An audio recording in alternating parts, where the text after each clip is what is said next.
ওরে কেমন করে ঘুমাও মানুষ, ওরে কেমন করে ঘুমাও মানুষ, ফজর করে কাজা এমনও তো হতে পারে জোহরে জানাজা।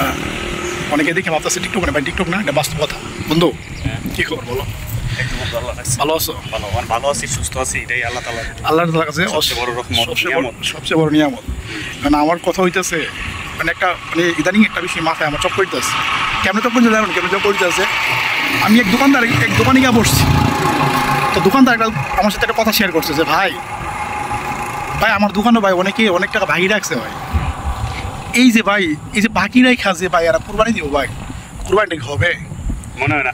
তো আমি ওর বলছি ভাই আমি তো আর ভাই মনে করেন মুফতি না, আমি আপনার ফটো দিতে পারতাম না, কিন্তু ভাই আমার বিবেকে মনে হয় ভাই একটা জিনিস কি, যে ধরেন আমি আমার বাকি আছে, আমি আপনার আছে বাকি না দিয়ে কুরবানি দিলে আমার মনে হয় ভাই এটা হবে না, তবে আমি শিওর না, কিন্তু হবে না। এটা অনুমতি না দেয় মনে হয় যেটা, যে ওই লোক যদি অনুমতি না দেয় ঠিক আছে ভাই আমার কোনো কষ্ট নাই, তুমি কুরবানিটা দাও, দেওয়ার পর আমার টাকাটা দিও। যদি ওই লোকের কষ্ট না থাকে তাইলে সম্ভবত আমি ওটা এটাই বলছি যে ভাই ওই দেনাদার লোক যদি আপনার কাছে আসে বলে যে ভাই আমি আপনার পাউন্ডটা দিয়ে দিব বা একটু ইয়ে করেন, আমি তবু কিন্তু আমার মনে লজ্জা হওয়া উচিত।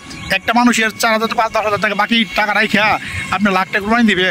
আমার কথা জানিস কি বলো, যে নিজের টাকা পরের কাছে দিয়ে আর পিছে পিছে ঘুরবো, এর মতো বেহুক, এখনো ধরো এর মতো নির্বুধ আক্কেল জ্ঞানহীন সারা মানুষ আমি আর দুনিয়াতে দ্বিতীয় নাই। এখন মানে উনি তো দোকানদার বাকি দিতে হয় না কিছু, দোকানদার বাকি দিতে হয়, বাকি ছাড়া হয় না। কিন্তু কিছু কিছু লোক আছে, কাস্টমার আছে, তাদেরকে সরাসরি না করে দিতে হয় যে ভাই আমি বাকি বেশি না, মনে কষ্ট নিয়েন না, ঠিক আছে। এরপর বাকিটা হয়ে গেলে কিছু করার নাই। মানে যে লোক হ্যাঁ যদি এত টাকা বাকি থেকে কুরবানি না, মানে এত ওই লোকের মনে কষ্ট থাকে যে আমার টাকাটা দিতেছে না, ঘুরাইতেছে, তাহলে তো এইটাই তো হেরে মানে হের তো মানে পাপের জন্য এর চাইতে বড় পাপ তো হইতে পারে না, যে একদম মানুষের মনে কষ্ট টাকা পায় না ঘুরা। এরপরে উনি আরেকটা কথা বলছে গো ভাই, যেমন এক শ্রেণী বলছে, আরেক শ্রেণী হয়েছে কি যে আরেক লোক মানে হুইচা টাকা দেওয়া যায়, মানে ওই লোকটা মারা গেছে, আলাদা করছে, ওই লোক নাকি প্রতি মাসে মানে 1 তারিখ টাকা দিয়ে দিত। তো উনি দোকানদার বলতেছে ভাই দেখছেন এই লোকটা মারা গেছে, 2 দিন পরে ওনার ছেলে আমার খুঁজে টাকা দিয়ে গেছে।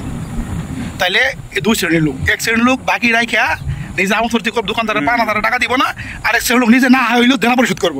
আমি মনে লোক দেখছি বাকি থেকে দোকানের সামনে যা সব ফোট করে মোবাইলটাকে বয়াকে এসে কানে ধরে একটা ধ্যান ধরে কথা কইতেছে,